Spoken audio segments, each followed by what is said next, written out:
So this is for Georgia Jim's subscriber appreciation giveaway. Very generous giveaway. This is my favorite lock. It is the Goal S. Tiny little thing. It is my favorite lock to pick, but is my least favorite to gut. It is so tiny.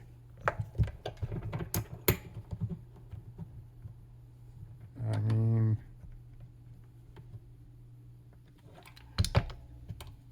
yeah, this, and here's a Medico rim.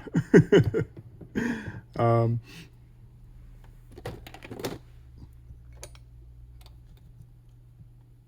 there's 5 pins in there.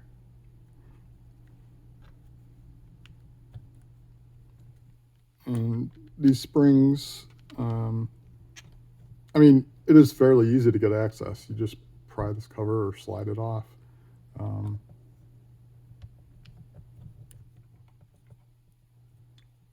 I love kicks for that reason. But the springs, they're so tiny, and they fly away like mosquitoes if you even just look at them. I have had the springs on this go flying I don't know how many times, and oh my God. It fell into my trash can after I had been working on a challenge lock and some picks. So it was filled with brass and, even worse, stainless steel shavings, all filings all over the place in there. So trying to use a magnet to find the spring was hell. I had basically had to put the magnet in a plastic bag, and it would pick up all the steel filings. Managed to grab the spring. I did find it in there because there's like a bunch of other junk too. But yeah, thankfully that I didn't have to clean off the magnet afterwards. I could pull the spring off and then pull the plastic bag off the magnet, and all the filings were in the plastic bag.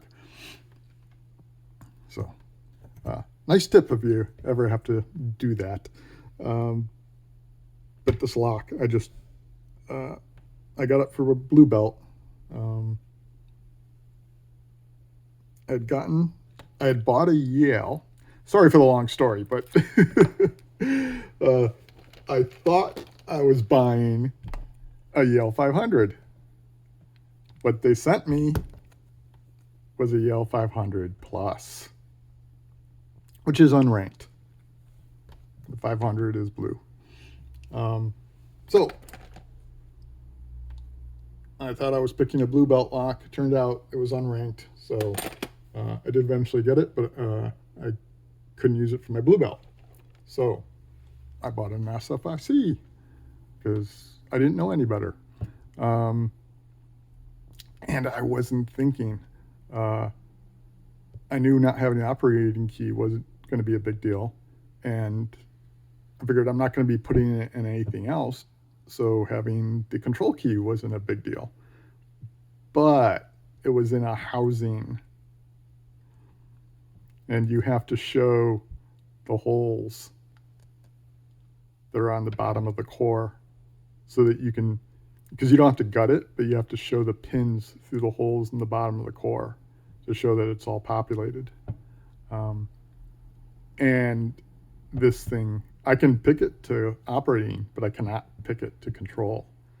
I've even drilled out the side so I can tension the lug. I've tried using a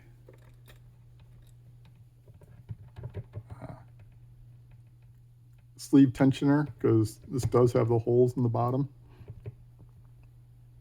But I can rake this to open. I cannot get this to control no matter what I try. It's been my nemesis. One of. So, yes.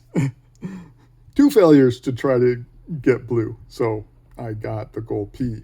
So this is also why I love it so much, because I was basically able to get it open the day I got it. And I love the feedback on it. It's the opposite of the jiggle test for me. Um,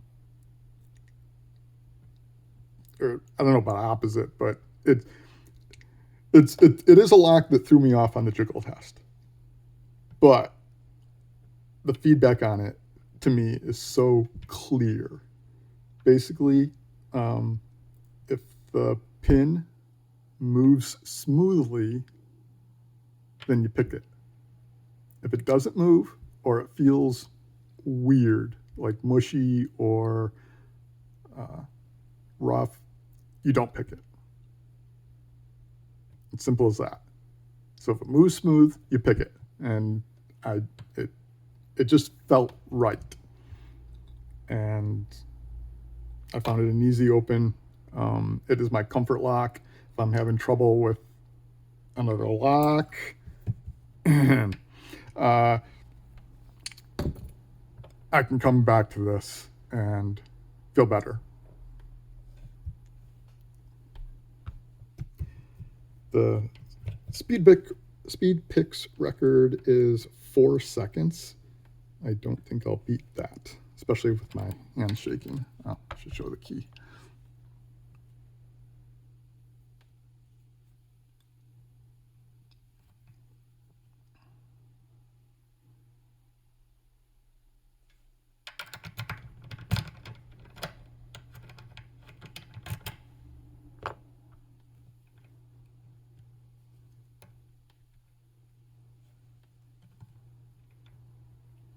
Normally I prefer these style tensioners just because I feel they give so much better feedback.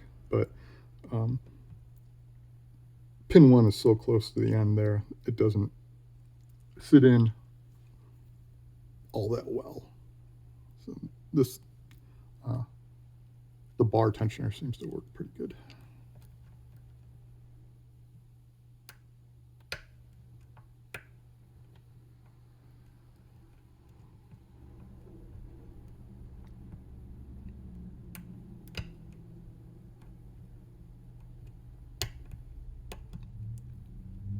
So it has overmilling and it has thin lip spools.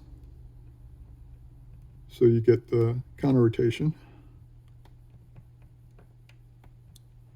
And this one has, I think it's 1 T-pin in the back. So it's got slightly deeper counter rotation now because I've got all the front pins picked. So there's a T-pin in the back and I just tap it and it opens.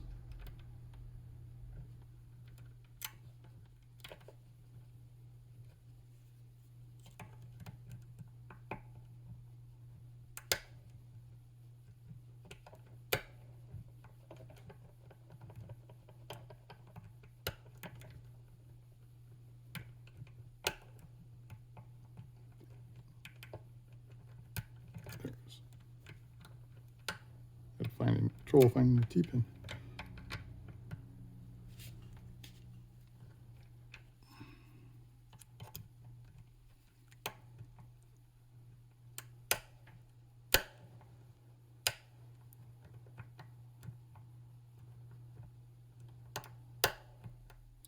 It's so short. I have a tendency to push the pick in too far.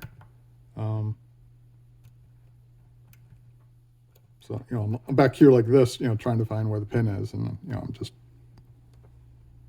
it's like sticking out the back.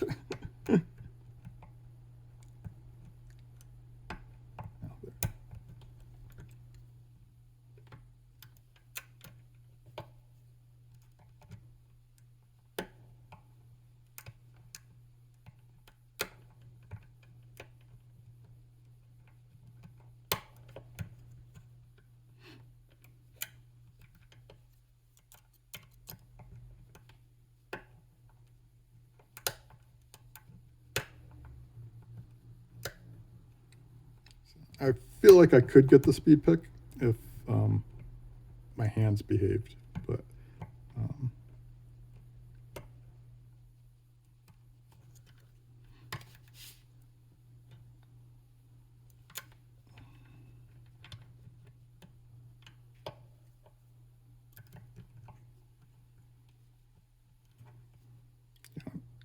basically the timer starts as soon as the pick enters, and sometimes for me,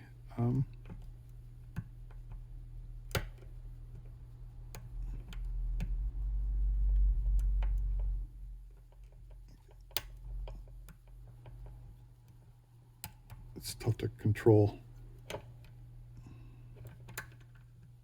where I am.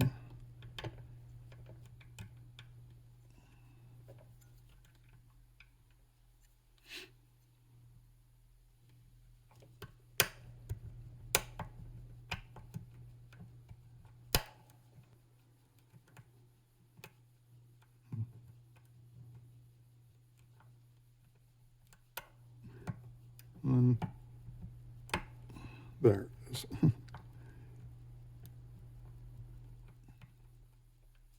I need a tip. I think it's just a T-pin.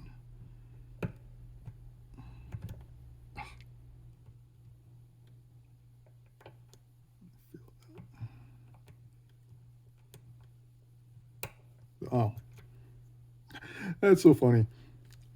I keep telling myself, don't go too deep, and I wasn't going deep enough.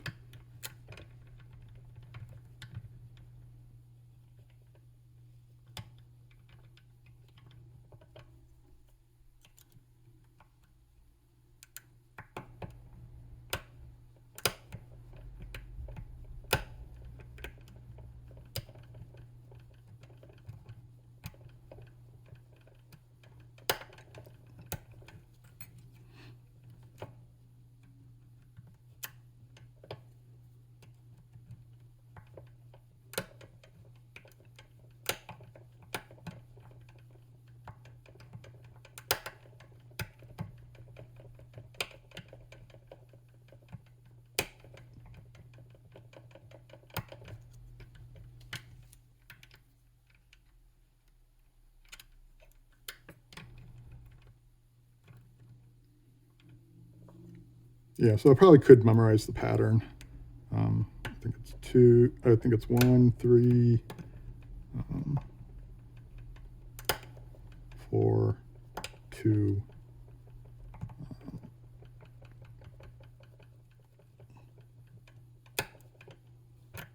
Oh, must have already tapped 5.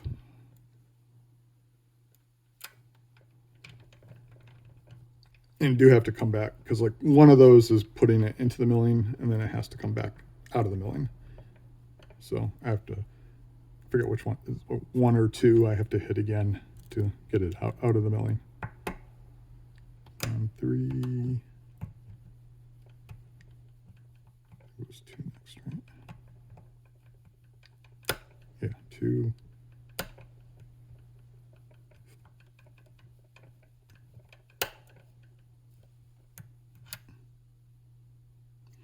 I don't know. They're so close together.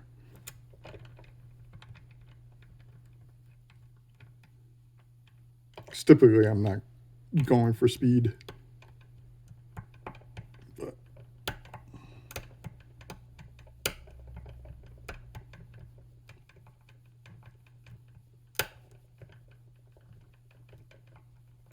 yeah, at deep set, I'm going for 5. Anyway, done that enough. Thanks for watching, and thank you, Jim, for the giveaway. It's very generous of you. And I will catch you all later.